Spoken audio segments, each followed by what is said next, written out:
So we know that the Marvel Spider-Man 2 game has been around since September, I believe, of 2023, and it hasn't even been a full year yet. And apparently, this game has reached 11 million copies in terms of sales on the PlayStation 5, which is nothing short of amazing because a lot of people were under the expectations that this game was going to um, it was going to be a massive commercial success, but rivaling the original Marvel Spider-Man game from 2018 was something that a lot of people questioned for quite some time.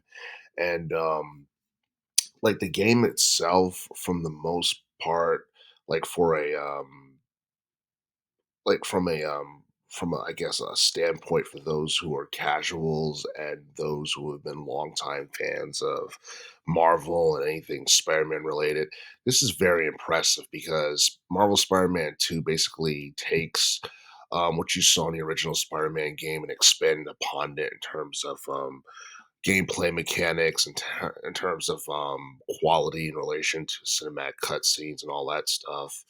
And honestly, I feel like, the open world environment and I guess the plot itself with Spider-Man trying to stop Craven the Hunter, and then um I guess Peter Parker being possessed by the symbiote is something that a lot of people found very interesting for the most part. And like Craven the Hunter has never really been like a main villain in any of the older Spider-Man games. So the fact that he got to shine in this game was pretty cool for the most part. And Miles Morales being a playable character was something that was also cool as well. Venom being in the game was a bonus. Um, it hasn't been a full year just yet, but a lot of people are starting to wonder whether or not this game is going to surpass 20 million units in terms of sales because the original Marvel Spider-Man game um, came out back in 2018 for the PlayStation 4. It did 20 mil, and I believe it's the best-selling game for the PlayStation 4. And seeing how popular Marvel Spider-Man 2 has become in a very short period of time, the amount of commercial success that it had. Um, I do see Marvel Spider-Man 2 surpassing its predecessor in terms of sales. Um, I don't know, like I think like one of the main negatives about this particular installment is that the open world in Marvel Spider-Man 2 feels more empty than what we got in the first game.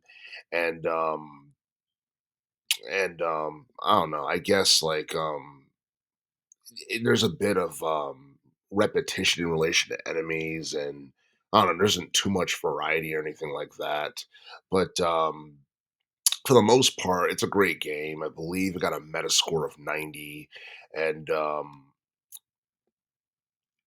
like for the most part, I think it was considered to be like the best action adventure game of 2023. So it's pretty cool that Marvel Spider-Man 2 has had the amount of success that is had within a year.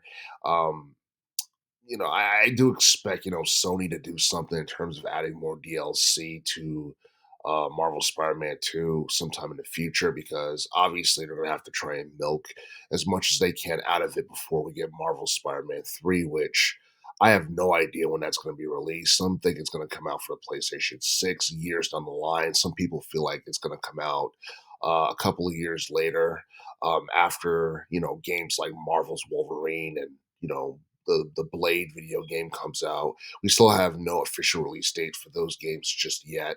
But Marvel Spider-Man 3 is, I think it's going to be something that's going to be epic when it's announced. I know it's going to come out like years down the line, but for now, I honestly feel like Marvel Spider-Man 2 is still like one of the most hottest action adventure video games that we have on the market so far.